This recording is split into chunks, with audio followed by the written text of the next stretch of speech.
So my name is Sarah, and I am Product Manager and Scientific Support Specialist at Takara Bio Europe, and responsible for the NGS product line.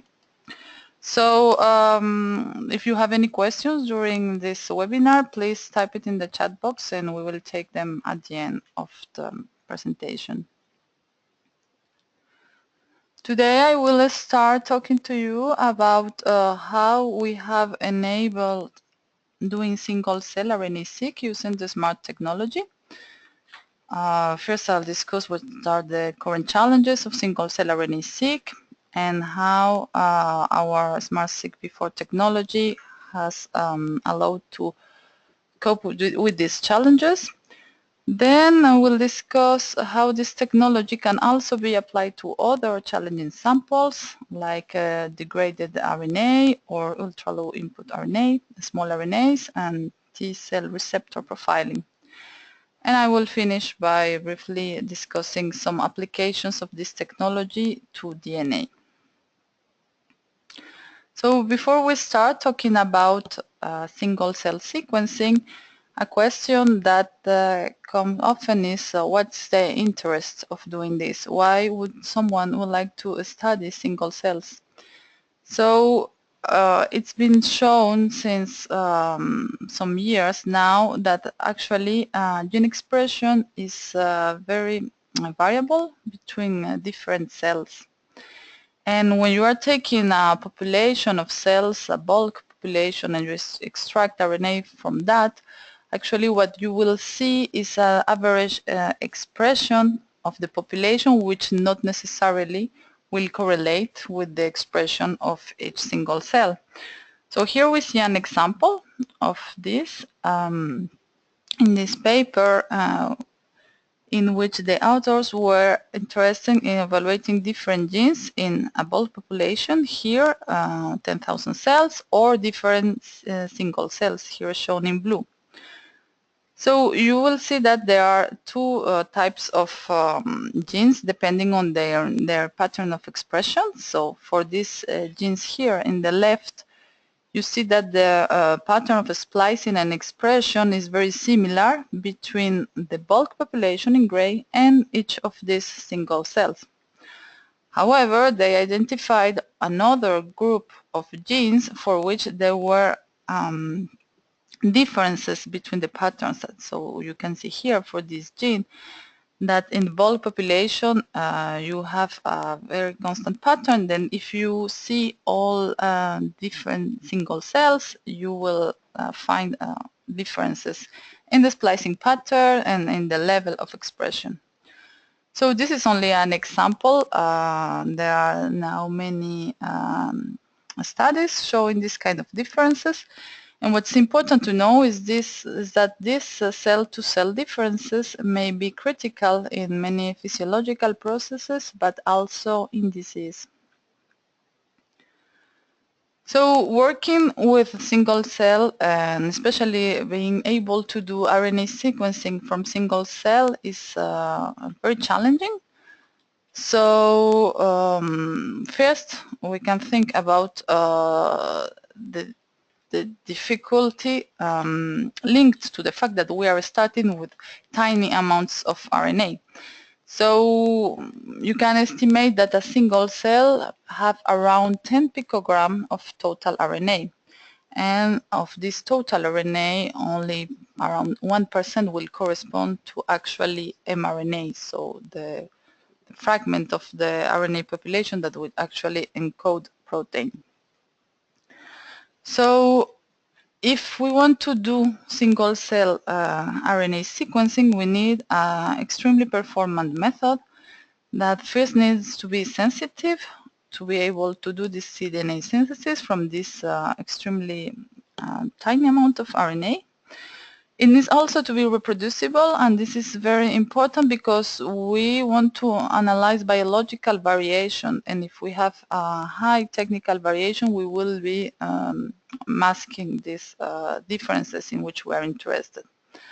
Of course, it's important that the method is able to take cells as direct input, because you can imagine that extracting RNA from one single cell is nearly impossible, I would say. And for sure, we want also to reduce the handling to avoid the risk of degradation, of contamination, because working with RNA is very sensitive, as you may know, and also to limit sample loss, since we are starting with such a small amount of material. And finally, you may also want to obtain a full-length cDNA in such a way that you will maintain the transcript length and the representation of your different transcripts in the original RNA pool.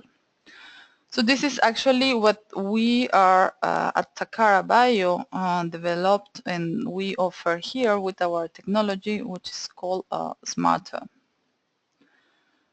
So I'm going to explain here briefly how does it work, the SMART technology, for the case of our product for single-cell RNA sequencing, which is called SMART-Seq V4 ultra-low input RNA kit. So here we have the description of the workflow. So actually, SMART is an acronym for a switching mechanism at the 5' end of the RNA template. And it is based in two properties of the reverse transcriptase that we use to do the cDNA synthesis that I will describe here. So we start the reverse transcription with an oligo. In this case, it's an oligo DT, which also contains a known sequence, here shown in green, called the SMART sequence. And then the reverse transcriptase will do the reverse transcription. And when it reaches the 5' end of the template RNA, it will add some nucleotides, non-template nucleotides represented here as X's. And then we have characterized this specific addition of nucleotides, and we have designed an oligo called template switching oligo, which will contain bases that anneal to this non-template nucleotide. And also will carry another stretch of this SMART sequence, again here in green. So after the annealing of this template switching oligo to these non-template nucleotides, the reverse transcriptase will change the template. So this is what we call template switching. And it will change from using the RNA as template to use this oligo, the SMART oligo, as template. And then we'll continue the reverse transcription, and as a result you will have a first-strand cDNA which contains known sequences in both 5' and 3' end. Now we can use these sequences that we know and that we have incorporated as annealing sites to use a primer to do a PCR and amplify the full-length cDNA. So basically what this is allowing us is to first we will be able to work directly with cells because it's a very sensitive technology. And of course you can also, if you have purified RNA, you can also use it. So the input of this kit is 1 to 1000 cells or 10 picogram to 10 nanogram total RNA. So as we are using here oligo-DT, we do not require any ribosomal RNA removal or a DNase treatment because oligo-DT will selectively amplify only poly-A RNA. This also implies that if you are starting from total RNA, your RNA needs to be of high quality. So for this technology, we recommend a RIN of at least 8 or higher. All these processes is very fast. It's in a single tube, so limiting the risk of material loss and contamination. And at the end, we will have a full-length cDNA. As we can see here with this bioanalyzer trace profile, this is the typical result that we observe from human cells. We will have a distribution between 400 and 10 kb for human cells, and from different input amounts is very reproducible. So this full-length, very long cDNA is not suitable directly for sequencing. We need first to do a library preparation. So it means to cut it out in pieces suitable for sequencing and add in the adapters. So the process is different if you are using Ion Torrent or Illumina. If you are using Ion Torrent, we provide a protocol which will use Thermo Fisher reagents for enzymatic shearing and library prep. If you're using Illumina sequencing, you have two options, so it depends on what's your preferred method. You can either do a mechanical fragmentation using Covaris and then use our low input library prep kit to add the Illumina adapters. Or you can do a modified Nextera XT protocol. And when I say modify, it's the classical protocol. It's just that it requires less input amount. And Nextera XT protocol, what it does is it will do fragmentation. It means it will fragment the cDNA and will add the adapters for sequencing. So of course you can do that manually, let's say, but there is also a version of this technology which has been developed for this instrument, which is called the Fluidigm C1, developed by another company called Fluidigm. And what it allows is to automatically load and capture single cells in different wells of a microchip, and it will add all the reagents that are required for the reverse transcription and cDNA amplification using SmartSeq V4 reagents. So as you have noticed, then the name of this kit is the version 4, and meaning that we have had other versions in the past. And indeed, we strive to continuously improve the technology to provide the most sensitive results. And in this case, in the version 4 of the technology, we did some changes, but one of the most important was to incorporate LNA, which stands for log nucleic acid, and also optimizing the template switching reaction. And this, what allows us is to dramatically improve the sensitivity and also the reproducibility, as well as reducing the background. And how do we see that? So here we have a comparison between our previous versions, so the ultra-low version 3 and SmartSeq V4, only using 10 picogram of mouse brain RNA. So you remember that 10 picogram is roughly the equivalent of the content of RNA in one single cell. So what we see here is that with SmartSeq V4, we are able to use less cycles of amplification because it's more sensitive. And even doing that, we are identifying between 30 and 40% more transcripts than the previous version, as you can see here. The reproducibility is very good. It was already the case here in the previous version. And we kept this also in SmartSeq V4. But as I say, we also improved on that. And how do we see that? We see that especially for the low expressed transcripts. So here we are comparing the results obtained in 2 replicates, again with 10 picogram of RNA, using the 2 technologies, the version 3 and the version 4. So if we measure the overall coefficient of correlation between the 2 experiments, we see that correlation is quite good for the 2 technologies, because we are closer to 1, but we see that it's better here for SmartSeq V4 than for ultra-low V3.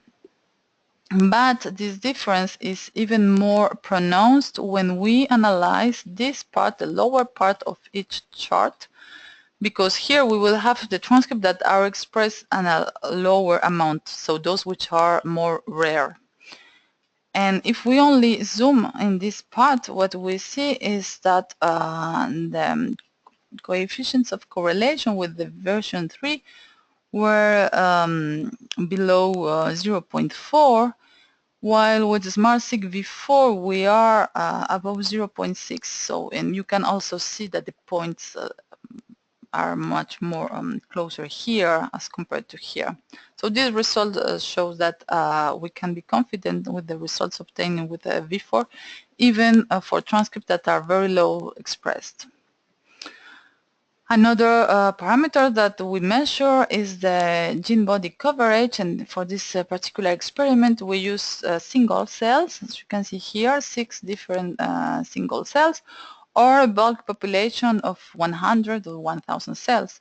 And what's interesting to note here is that whatever the input that we use, single or bulk population, we see a very even gene body coverage with SmartSeq V4. So these are some only some examples of the data that we obtained with this. We have many more on our website. So before finishing this part with the single cell, I would just like to let you know that we have developed novel applications using this technology. In particular, this technology called the SmartSeq V4 3'DE, and DE stands for Differential Expression Analysis. So this is useful if you are interested only in measuring differences of expression between different cells or different populations, and you don't need the full-length cDNA, because for doing this differential expression analysis, only capturing the 3'N is sufficient. So this is what it allows this kit. So you can see here that as compared to the image that I showed before, the coverage is only on the 3'N side. So this, of course, will allow you to do differential expression at the single cell level at a lower cost. Another application of SmartSeq V4 technology is target RNA sequencing. So let's say that you're interested only in studying some specific transcripts. You don't need to amplify the whole transcriptome because you have a family of transcripts that you are interested in, or you are interested in studying a specific splicing isoform or in detecting a gene fusion. So these are events that are very rare, and if you amplify the whole transcriptome, it will be difficult to identify them. So what you can do is first just to capture your transcript of interest, and then do library prep only from these transcripts of interest. And this is what this smarter target RNA capture will allow you to do, right? So this technology has been already out for some years now, so from 5 years. And since then, there have been many high impact papers that have shown the results that you can obtain with smarter technology, especially in single cell. It has been used with many mammalian models, as they are listed here. The methods to get the single cells can vary. You can do it manually. You can use FACS sorted cell. You can use laser capture microdissected cells. You can use the fluid IMC one, as I mentioned. It has also been used with non-mammalian, so that's important to know, because maybe you are not working with mammalian, maybe you're working with another eukaryote. So the kit will work with any eukaryote material, because as long as it is polyadenylated, it should work. So what you can't use with SmartSeq V4 is two different inputs. So the first is low-quality RNA, because if your RNA is degraded, normally the RNA degradation starts on the extremities. So a degraded RNA has lost usually its poly A tail. If there's no poly A tail, there is no reverse transcription with the oligo DT primer. The second is, of course, samples that are not naturally polyadenylated. So it means prokaryotic RNA, which usually is not polyadenylated, is not suitable for this technology. So this brings us to the second part of the presentation, which is what to do if you have degraded RNA or non-polyadenylated samples. So for these cases, we have adapted the technology. So you will recognize here the workflow is very similar to what I already showed before. It's just that we are well, we incorporate some differences to make it compatible with degraded or non-poly RNA.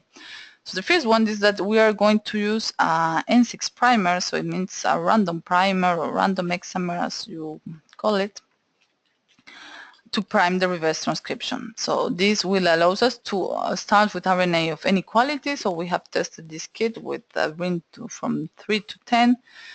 So it allows to work with degraded RNA, FFP samples, laser capture microdissected samples, and so on. So here also we have modified the technology to incorporate in the same time during the PCR steps the Illumina indexes and adapters. And this has a great advantage is that you don't need to do downstream library preparation, and it makes it very fast. It means that you will start with a degraded or fragmented RNA, and you will end up with a library ready to sequence in a few hours. So something that is important to note here is that the input for this kit is a ribosomal RNA depleted RNA. So as you may know, when you are doing total RNA Seq, so using random hexamers, you will amplify everything, including the ribosomal RNA. But you don't want to keep this, or you don't want to do that, because ribosomal RNA will capture around 90 to 95% of your reads, and it's not usually the information in which you are interested. So you will need first to treat the input RNA with a method to deplete it from the ribosomal sequences. We at Takara, we have a product for doing that from mammalian sample, which is called Ribogon. And this Ribogon is compatible with as low as 10 nanogram of total RNA. If you are working with other species and you are using other methods to deplete your ribosomal RNA, you can use directly the smarter stranded RNA Seq kit.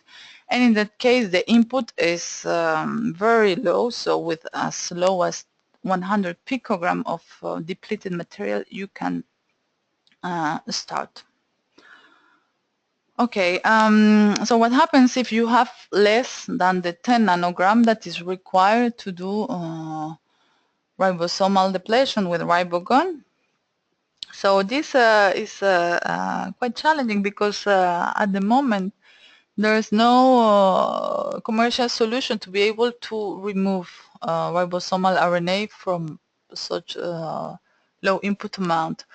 So at Takara, what we did is that we took the problem differently. Instead of degrading or trying to remove the ribosomal RNA, we say that we are going to prepare a library from all the RNA, including the ribosomal RNA, and then at the once that we have the cDNA, we will only target ribosomal cDNA sequences. And this is what this kit smarter stranded pico input mammalian allows.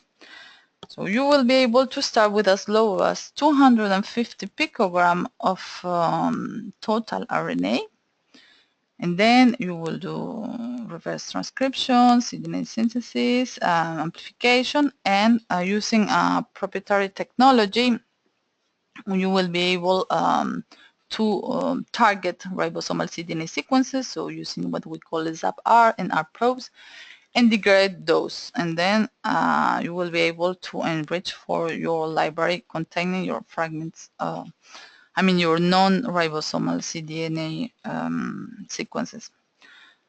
So this Pico kit is also compatible. It's using random priming. It's compatible with also very degraded RNA. You can go as low as 2, and you will have all the advantage of the stranded technology. It means that it's very fast. You will get a library ready to sequence.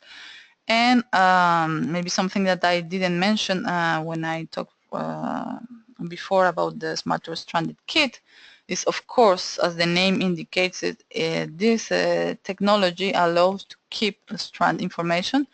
And this can be important for people who are studying maybe antisense RNA or non-coding RNAs, or this kind of information. We have here some metrics showing the performance of the Pico kit. We measure different input amounts, so the higher, which is 10 nanogram, up to the lower, which is 250 picogram, and even lower than the recommended input amount. So you see here that we use it with as low as 100 picogram. What's interesting to see here, and each time we have 2 replicates, that the results are very reproducible. The number of transcripts identified is high, no matter of the quantity used. Of course, when you are working with such low input amount, the metrics are starting to be less good, so you will have a high duplicate rate. So that's why, I mean, it's the choice of the customer, but we recommend to stay with at least 250 picogram to have the best results. Something that you may notice here is the percentage of ribosomal RNA that is detected after in these Pico libraries. So if we compare to Ribogon, so the technology that I mentioned before, Ribogon is a very efficient technology. You will end up with only around 1% of ribosomal RNA. Here you will see that we are rather around 10% of RNA. So this means that the technology that we use here to deplete ribosomal cDNA is less efficient, right, than the technology used in Ribogon. But still, what this 10%, let's say, is much better than the 90% that we would find if we don't do any treatment. So this can be also important when we are working with very more challenging samples like FFPE, which are degraded, and also depending on the tissue, sometimes the level of ribosomal RNA can be very high. So here we took a human liver total RNA FFP sample with a reading of 2.5, and this is a very complicated sample because even when started with the high input amount, we are always around 30, more than 30% of ribosomal RNA left, as you can see here. So, but what's interesting is to compare what happens if we don't use the method, the ZAP-R, on the R probes to deplete ribosomal RNA. And what you can see is that if you don't do anything, you will have 90% of ribosomal RNA. So getting 30% is already again, but more importantly is the number of transcripts identified. You will only identify a third of the transcripts if you don't do this as you identify when you perform the procedure. So the Pico kit will allow you to capture small size fragments, so at least 100 nucleotide of size, as you can see here from this curve. But if you need go even lower because you are working with small RNA, so less than 100 nucleotide. So this is again a challenging application to get a library from small RNAs, and we have developed a technology for doing that, a smarter SM or small RNA Seq for Illumina. So this kit works differently from what most of other kits in the market use. They are mainly based on ligation to capture these small RNAs, and this has been shown that has some bias, as we'll see later. Basically, our technology again use the same, you will recognize the SMART protocol already described. And this has some advantages, is that you can start with total RNA or with an enriched small RNA fraction, but it's not necessary to enrich the small RNA.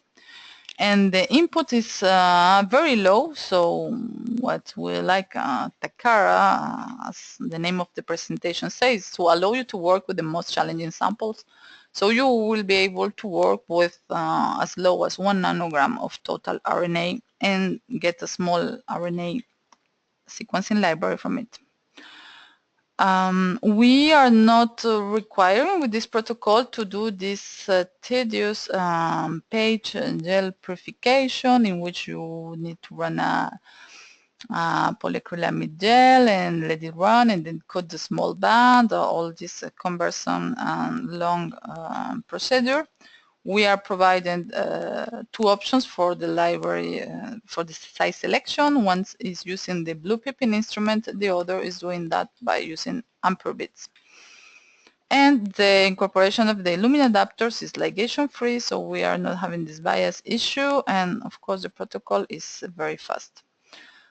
Another advantage of this protocol is as it's selecting small RNAs by size, so you will capture anything between 15 and 150 base pairs. It's very useful for other applications that will generate small or short size RNA fragments, like RIP, CLIP, or ribosomal profiling. So I just said that one of the issues of ligation methods is the bias issue. So it means that there are some microRNAs which are ligated to some adapters more efficiently than others. So this is something that has been very well described, and there are publications on that. And we wanted to see how our method compared to this adapter ligation. So here we took a synthetic library of more of 900 microRNAs, which they are all at the same initial concentration. So here in the X you have all the different microRNAs, and they are all at a known concentration, which is exactly equivalent, exactly the same. So if all microRNAs were ligated with the same efficiency, we should see that the expression level observed as compared to the expression level that we know that we put and is equivalent should be equal to 1. So we should have here just a line around 1, just like here, on horizontal line 1. But in reality, what we observe is that you can see that not all microRNAs will be found with the same expected concentration. And what we see here when using the adapter ligation method is that only 22% of these microRNAs will fall in this twofold cutoff of the expected expression level. The smarter technology, on the other side, will capture 55%. So it means that we are improving these results for 2.5 times.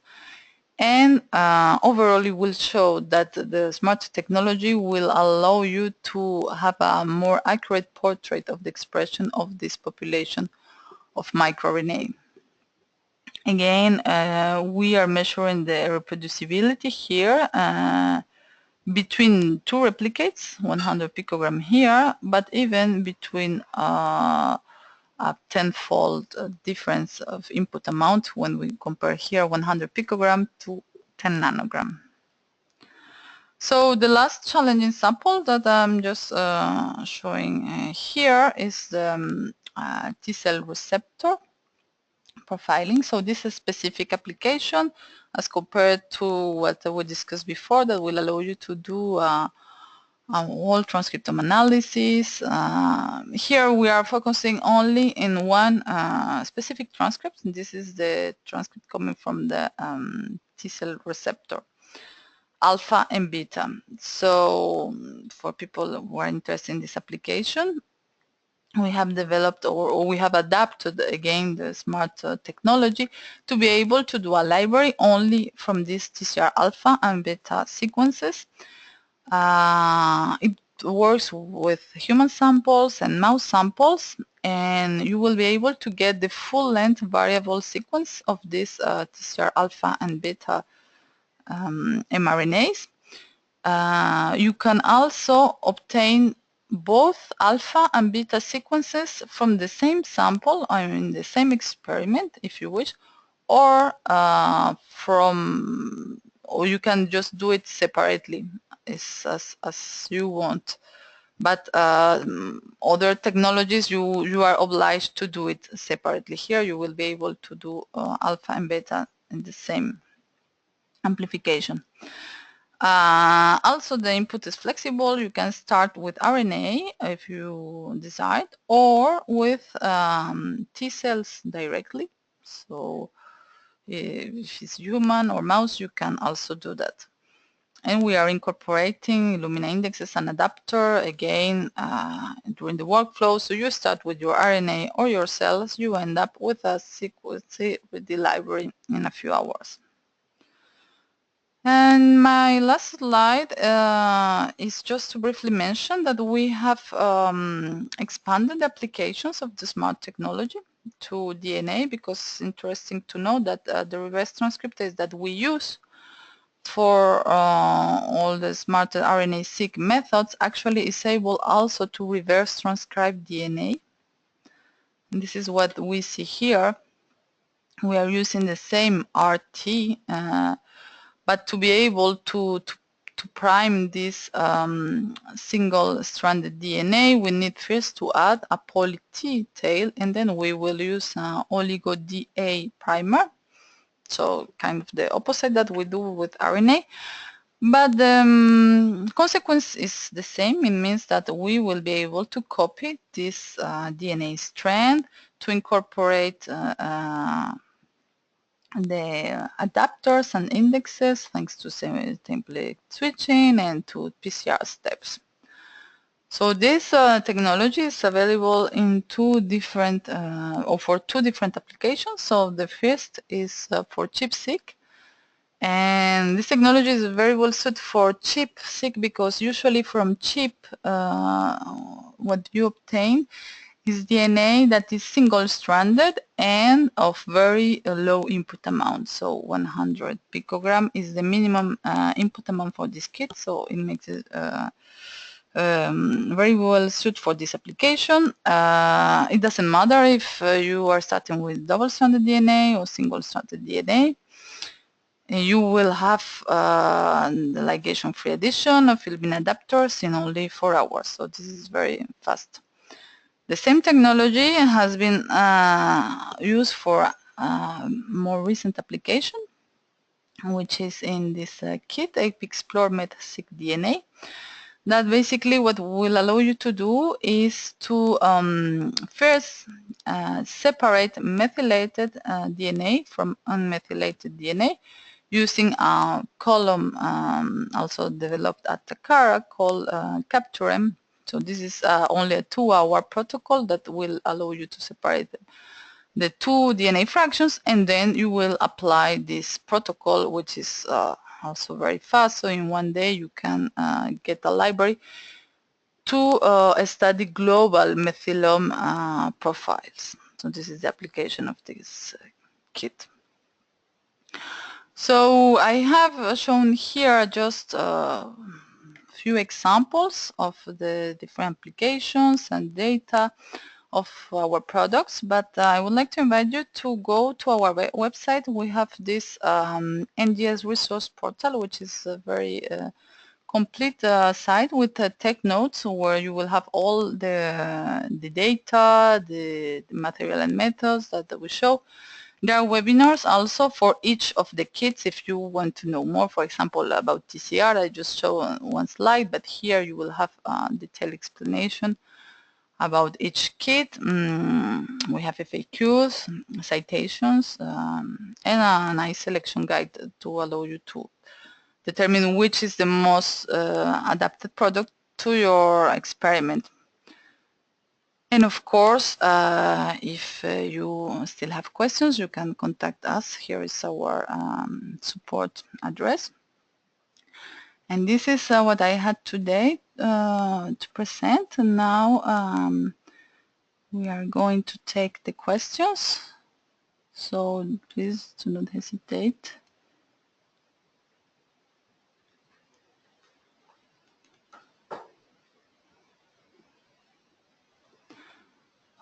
Okay, let me check this.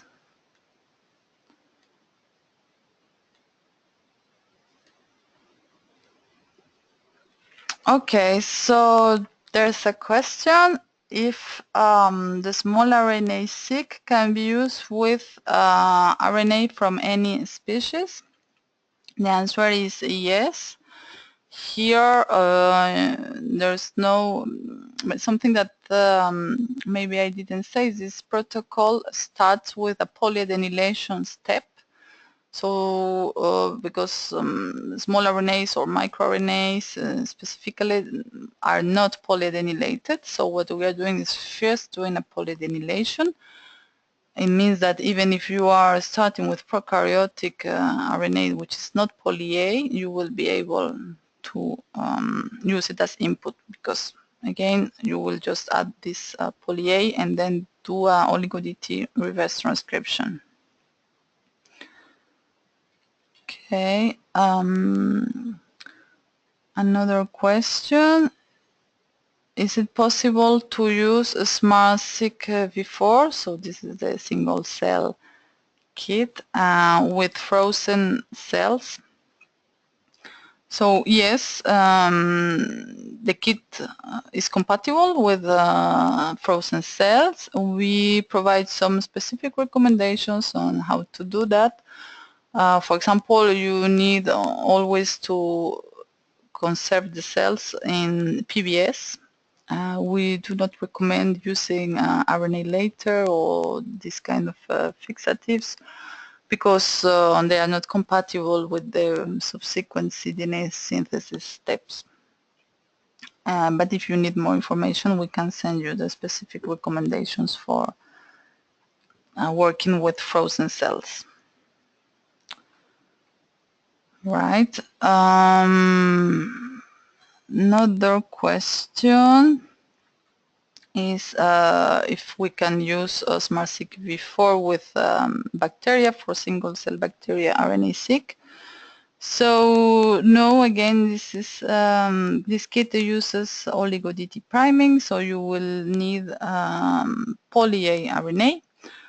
But the smarter stranded kit has been used. There are many publications on that.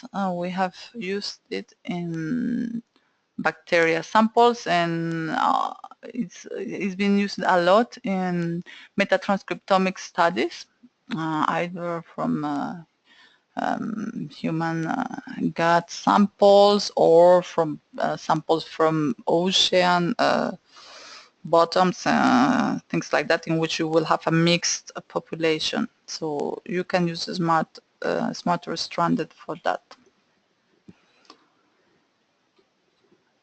Okay. Is there any other question? Right. So if you have any other question, please do not hesitate to write us to this email address. And thank you very much for your attention. Bye-bye.